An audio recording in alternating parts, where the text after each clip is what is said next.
केंद्र सरकार ने श्रम कानूनों को लेकर एक बड़ा फैसला लिया है।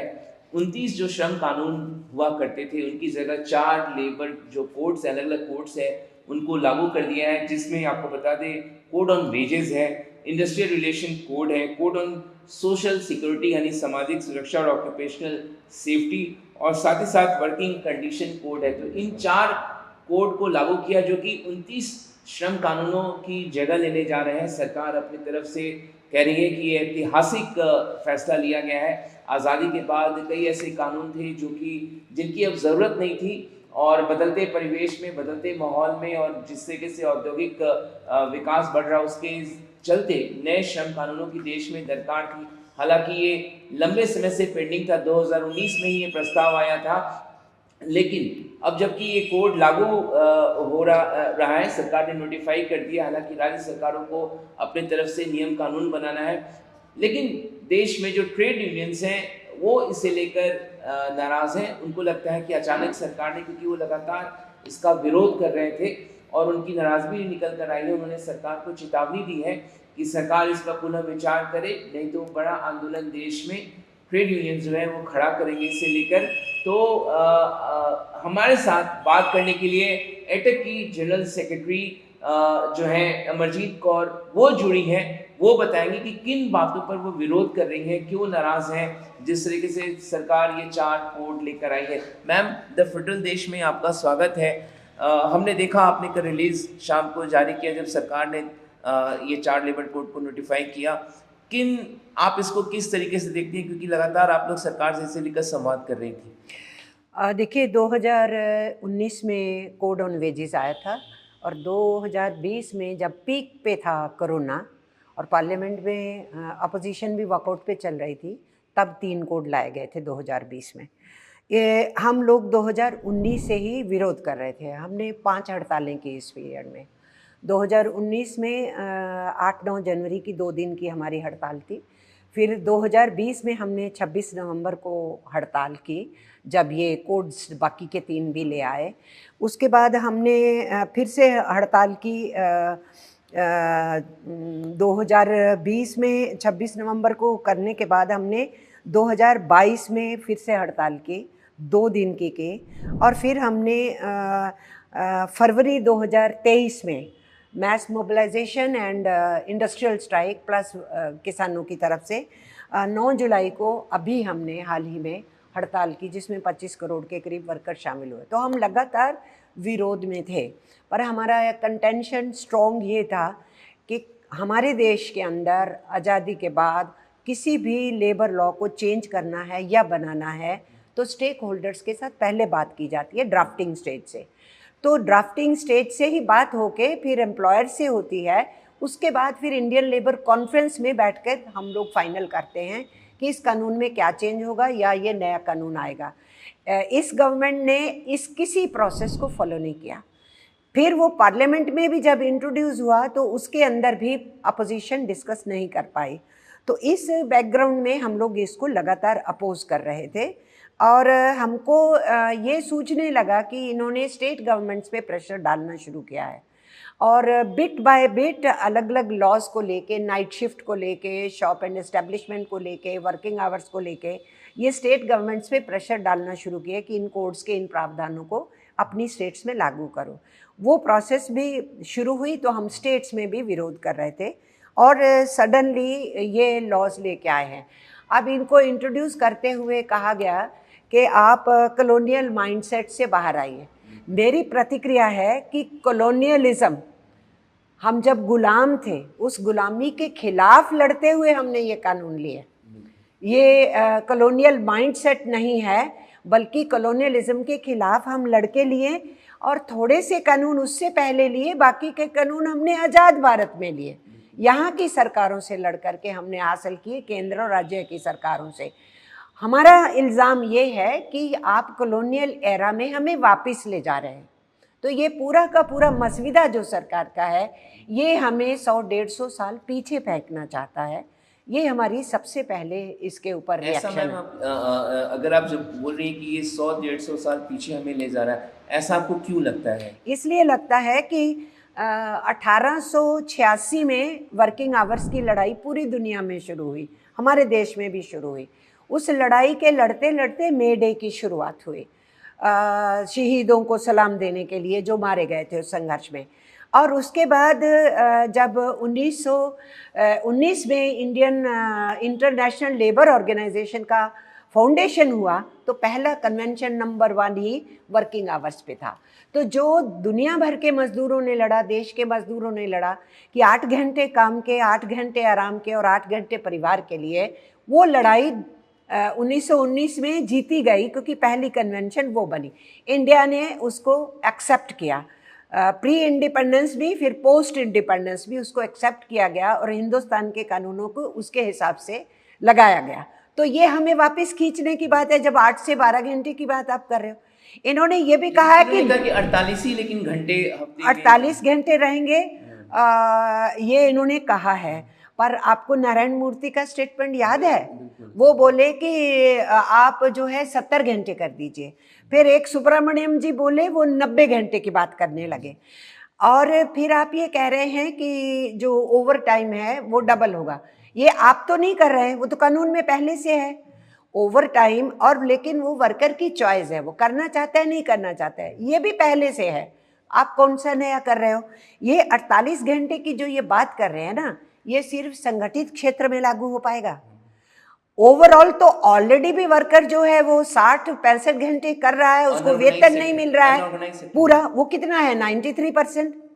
आप 7% वर्क फोर्स के लिए कानूनों को 100% वर्क फोर्स का मान नहीं सकते ना। तो इसलिए जो इन्होंने काम के घंटे का कहा, फिर हमारा जो कंपनसेशन एक्ट था उसके अंदर बहुत बड़ी चीज़ें थी। फिर हमने जो एम्प्लॉयर्स के ऊपर जो पनिशमेंट्स कानूनों में हासिल की थी, उनको इन्होंने डिक्रिमिनलाइज कर दिया है। ये बार बार कह रहे हैं ईज़ ऑफ डूइंग बिजनेस के लिए कर रहे हैं, छुपा तो नहीं रहे हैं, सच बोल रहे हैं कि ईज़ ऑफ डूइंग बिजनेस के लिए कर रहे हैं। तो ये ले दे के ये जो कानून है कॉरपोरेट्स सेक्टर को ही बढ़ावा देने के लिए है। कल से मैम हम देख रहे हैं, जब से सरकार की तरफ से ये नोटिफिकेशन आया, कॉरपोरेट्स, नास्कॉम का स्टेटमेंट मैं देख रहा था और भी अलग अलग फेडरेशंस के देख रहे हैं, सभी सरकार के इस पहल का, इवन डीजी ILO जो है इंटरनेशनल लेबर, वो भी इसको वेलकम कर रहे हैं। तो भारत के ट्रेड यूनियंस क्यों विरोध करें? एक और मेरा सवाल, आप इस पर जवाब दीजिएगा। पहले था कि किसी कंपनियों को अगर छटनी करना है तो पहले 100 सिर्फ जो कर्मचारी थे तो उनको सरकार से परमिशन लेना था, अब उस लिमिट को 300 कर दिया गया है। ये आपको इसके पीछे का क्या मंशा नज़र आती है? और अब जो 300 से कम वाले हैं उनको तो सरकार निकालने के लिए सरकार से अनुमति लेने की ज़रूरत है, उसके ऊपर वाले। लेकिन हाल में हमने देखा TCS, इन्फोसिस जैसे कई कंपनियों में हज़ारों ले ऑफ भी देखने को मिले हैं और सरकार उस समय खामोश रही है। इस पे जरा विस्तार से। ऐसा है कि एम्प्लॉयर्स तो खुश हैं क्योंकि एम्प्लॉयर्स की इच्छा के हिसाब से किया गया है, नंबर 1। नंबर 2, ये 100 से 300 थ्रेशोल्ड जो किया है, इससे जो सारी इंडस्ट्री वो 100 की लिमिट में आ रही थी, ये 100 से 300 होते ही उसमें से ऑलमोस्ट 70% इंडस्ट्री कानून से बाहर हो जाएंगी।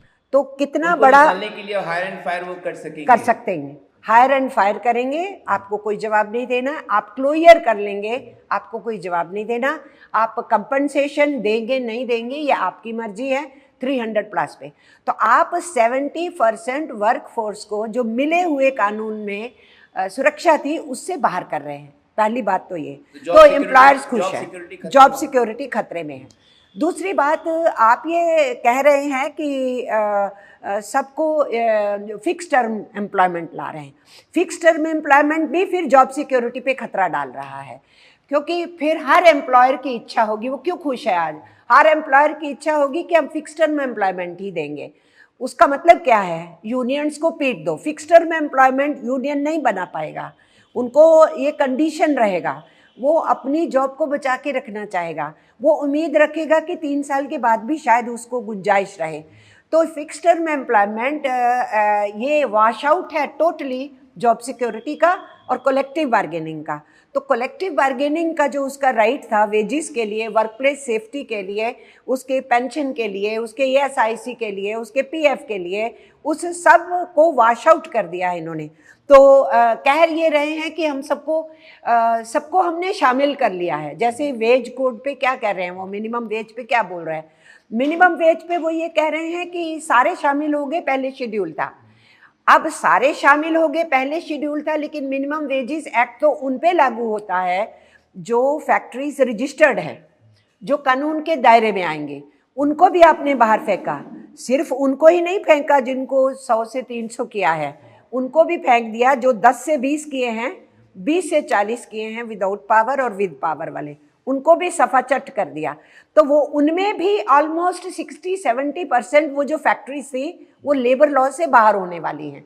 तो इन्होंने इंक्लूड नहीं किया। अब कॉन्स्टिट्यूशन में बहुत से राइट्स लिखे हैं, उन बातों को कहने से और लिखने से तो लागू नहीं हो जाता ना। कॉन्स्टिट्यूशन में हमें राइट टू एसोसिएशन है, equal pay for equal work है, मैटरनिटी बेनिफिट सबको कवरेज है, बच्चों को चाइल्ड लेबर नहीं करना चाहिए, वो सब कुछ है, लेकिन ग्राउंड रियलिटी में वो नहीं है। तो ये जो इंस्पेक्टर सिस्टम है उसको फिनिश कर रहे हैं। तो अगर आपकी इच्छा है कि ये कानून लागू हो तो फिर आप फैसिलिटेटर क्यों बन रहे हैं, आप रेगुलेटर क्यों नहीं है लेबर मिनिस्ट्री। तो एक ही स्ट्रोक में इन्होंने अपसाइड डाउन कर दिया है, हमें वहाँ कॉलोनियल एरा में ले गए हैं जहाँ पर कोई जवाबदेही सरकारों की नहीं है, लेबर विभागों की नहीं है, और वर्कर्स को उनके हाल पे छोड़ने की बात है। हम ये कहेंगे कि ये गुलामी की तरफ बढ़ाने का है। शब्द इस्तेमाल किया है वर्कर सेंट्रिक, ये वर्कर सेंट्रिक नहीं है, ये एम्प्लॉयर सेंट्रिक है। मैम, एक गिग वर्कर्स का मुद्दा क्योंकि लगातार कल से चर्चा में है। गिग वर्कर्स को कोई सोशल सिक्योरिटी नहीं था, लेकिन अब जो भी कंपनियां जो एग्रीगेटर्स हैं उनको 1 से 2% जो है अपने टोटल टर्नओवर का उनके लिए प्रोविज़न करना होगा। ये इस फैसले को आप किस तरीके से देखते हैं, क्योंकि उनके साथ बहुत चैलेंजेस हैं गिग वर्कर्स के साथ? देखिए, हम जानते हैं कि ऐप बेस्ड वर्कर्स जो हैं, गिग वर्कर्स जो हैं, उनको सोशल सिक्योरिटी भी नहीं है। पहली बात तो ये है, क्या गवर्नमेंट तैयार है उनको वर्कर का स्टेटस दिलाने के लिए? उनको वर्कर का स्टेटस नहीं है। और आप सोशल सिक्योरिटी में कवरेज के नाम पे कह रहे एग्रीगेटर से लेंगे। आपने बीडी का सेस बंद कर दिया लेना GST लगाने के बाद। आपने कंस्ट्रक्शन वर्कर्स का जो सेस है रुका हुआ है, ढेरों पड़ा हुआ है, वो भी आप अच्छे से जानते हैं कि सब पे नहीं करते हैं। आपका जो लागू करवाना है वो फेलियर है। हमारे देश के अंदर कानूनों को लागू करवाना, जब तक वर्कर यूनाइट होके, यूनियनाइज होके सड़क पे नहीं आता है, लड़ता नहीं है, तो जो एग्जिस्टिंग लॉज थे उसमें भी हमें दिक्कतें थी। तो अब गवर्नमेंट का ये कह देना कि एग्रीगेटर दे देंगे, उसकी कोई गारंटी क्या करने वाला। हमारा कहना है कि गिग वर्कर्स को, प्लेटफॉर्म वर्कर्स को भी वर्कर का स्टेटस दो और फिर उनको सारे लेबर लॉज में कवरेज दो। हम कोई ये कहेंगे कि उनको सोशल सिक्योरिटी नहीं मिले। जो सोशल सिक्योरिटी कॉन्ट्रैक्ट वर्कर्स को, आउटसोर्स वर्कर्स को नहीं मिल रहा है, मैं आपको बता रही हूँ कि 90% से ज़्यादा वर्कफोर्स सोशल सिक्योरिटी के दायरे से आज बाहर है। गवर्नमेंट इसका जवाब दे। उसके अंदर अब गिग वर्कर्स को भी ये कह रहे हैं हमने सोशल सिक्योरिटी में शामिल कर दिया। ये सोशल सिक्योरिटी फॉर ऑल की बात करते हैं। फंड्स कहाँ से आएंगे बाकी सबके लिए? जो अनऑर्गेनाइज सेक्टर का वर्कफोर्स है उसकी कोई बात नहीं। हम समझते हैं जो सोशल सिक्योरिटी की हमारी स्कीम्स है उसकी प्रोटेक्शन होनी चाहिए। ESIC, प्रोविडेंट फंड की, BD की, कंस्ट्रक्शन वर्कर्स की, मिनरल बोर्ड की, ऐसे ही फिशरीज बोर्ड है, ऐसे स्टेट्स के अंदर वेलफेयर बोर्ड्स है जिनका बाकायदा कहाँ से पैसा आएगा और कैसे डिस्बर्स होगा, लॉज बने हुए हैं। तो गिग वर्कर्स के लिए भी फिर आप लॉ बनाइए ना नेशनल लेवल पे। राजस्थान गवर्नमेंट ने बनाया, अब जो गवर्नमेंट आई उसने रोक दिया। कर्नाटका गवर्नमेंट बना रही है, वो भी कमज़ोर है। केरला गवर्नमेंट कह रही है हम बनाएंगे इस पे, वो भी तैयारी कर रहे हैं। तेलंगाना वाले कर रहे हैं, आंध्रा वाले कर रहे हैं, हर गवर्नमेंट अनाउंस कर रही है। तुम सेंट्रली लॉ लाओ, उनको वर्कर का स्टेटस दो। तो हम ऑलरेडी गिग वर्कर्स की बात तो हम कर ही रहे थे कि उनके एक्सीडेंट्स होते हैं, कोई पूछने वाला नहीं है, उनका पीस रेट कम हो जाता है, उनका टाइम लाइन मेंटेनेंस की बात होती है, उनको कहीं कहीं बैठने की जगह नहीं है, वो सारे कष्ट हम जानते हैं गिग वर्कर्स के, ऐप बेस्ड वर्कर्स के। तो मैम, हाँ, आपने गिग वर्कर्स को लेकर कहा क्योंकि उनको लेबर्स का दर्जा नहीं मिला हुआ है, लेकिन अब यहाँ से ट्रेड यूनियंस, क्योंकि 10 trade union central trade union के CTU के नीचे जो आते हैं, अब आप लोग की क्या रणनीति होगी? सरकार तो ये बहुत बड़ा फैसला ले आई, प्रधानमंत्री साउथ अफ्रीका दौरे पे हैं, लेकिन वहाँ से वो सोशल मीडिया पोस्ट के जरिए इसको एक ऐतिहासिक बता रहे हैं। यहाँ से ट्रेड यूनियंस का अगला कदम क्या होगा? किस तरीके से ये बातें आगे लेकर जाएंगे आप? देखो, जो इन्होंने ये भी बोल दिया है कानून में, जो कोड का, वेज का कोड का है, इसमें उन्होंने कहा है जो फ्लोर लेवल वेज होगी उससे नीचे कोई नहीं देगा। और फ्लोर लेवल वेज इन्होंने 2019 में क्या डिक्लेयर की, 178 रुपये, जो बहुत बड़ा मजाक है। अब अगर फ्लोर लेवल वेज की आप बात करोगे तो फिर वो बात करो ना जो सेंट्रल गवर्नमेंट कॉन्ट्रैक्ट वर्कर्स के लिए तय करती है, जो 2016 के उस वेज के इशू के ऊपर आपने 18,000 घोषित की थी, जो अब जाकर के शायद इस 10 साल में 26,000 होगी। आप 178 रुपये को अगर आप 200-250 कर भी दोगे तो जिन स्टेट्स में ऑलरेडी मिनिमम वेज ज़्यादा दी जा रही है उनको, वो तो उसको लागू नहीं करेंगे एम्प्लॉयर्स, क्योंकि उनके ऊपर कोई कानून की कार्रवाई नहीं हो सकती। वो तभी कार्रवाई होगी अगर फ्लोर लेवल वेज से नीचे होंगे। हम ये समझते हैं कि ये बॉन्डेज की तरफ हिंदुस्तान को धकेला जा रहा है। प्रधानमंत्री जो मर्जी कहें, लेबर मिनिस्टर जो मर्जी कहें, ये इन्होंने मजदूरों पे गाज गेरी है। हम ऑलरेडी इनका विरोध कर रहे थे। अब इस 26 नवंबर को हमने ट्रेड यूनियंस ने और किसानों ने मिलकर के प्रतिरोध दिवस, क्योंकि उस दिन इन्होंने कोड लागू किए, उस दिन किसान दिल्ली की तरफ मूव किए थे, उनके भी कष्ट हैं, हमारे भी कष्ट हैं। दो ही तो प्रोडक्टिव फोर्सेस हैं, गांव और शहर को मिला के। उन प्रोडक्टिव फोर्सेस पे एक भयंकर गुलामी की तरफ धकेलने वाला हमला बोला गया। हम इसको इस तरीके से लेते हैं कि आप हमें गुलामी की तरफ धकेलने की कोशिश कर रहे हो। आप जितने मर्जी अच्छे शब्दों का प्रयोग कीजिए सरकार की तरफ से, पर हम समझते हैं गुलामी की तरफ। इसलिए ट्रेड यूनियंस अब कमर कसेंगी। एक तो हमने हदायत दी है कि मंडे से ही हर जगह के ऊपर अपना प्रतिरोध किसी न किसी रूप में, मीटिंगों में, इसमें उसमें और वर्कर्स में एक्सप्लेन करने के अभियान को तेज करें, और 26 तारीख की जो मोबिलाइजेशन है उसको बड़े पैमाने पे करें। ये दुनिया के पैमाने के ऊपर जो सारे परिवर्तन आ रहे हैं न्यू लिबरल इकोनॉमी के, उसको देखते हुए हम भी चाह रहे थे कि लेबर रिफॉर्म्स हों, लेकिन हमारे लेबर की प्रोटेक्शन के वास्ते। लेकिन गवर्नमेंट उन लेबर रिफॉर्म्स को ला रही है हमारी प्रोटेक्शन की बजाय दुनिया के कॉरपोरेट्स जो यहाँ पूंजी लगाएंगे और हिंदुस्तान के कॉरपोरेट्स जो यहाँ पर पूंजी लगाते कम हैं, हमारे बैंकों का पैसा ज़्यादा लूटते हैं। तो उस स्थिति के अंदर हम कोई बहुत ये सरकार तो स्वागत करेगी क्योंकि उन्होंने रखा है, एम्प्लॉयर्स स्वागत करेंगे, लेकिन ट्रेड यूनियंस इसको समझ रहे हैं कि ये बहुत बड़ा हमला हुआ है। इसलिए जितनी हमने अब लड़ाइयाँ लड़ रही हैं उससे बड़े पैमाने पे हम मैदान में उतर के 26 तारीख के बाद ये संघर्ष बढ़ेंगे। हमें चाहिए इंडस्ट्रियल पीस, दुनिया के इस वातावरण में इंडस्ट्रियल पीस चाहिए, ठीक है, लेकिन ये इंडस्ट्रियल पीस को डिस्टर्ब करेंगे ये जो लेबर कोड्स है।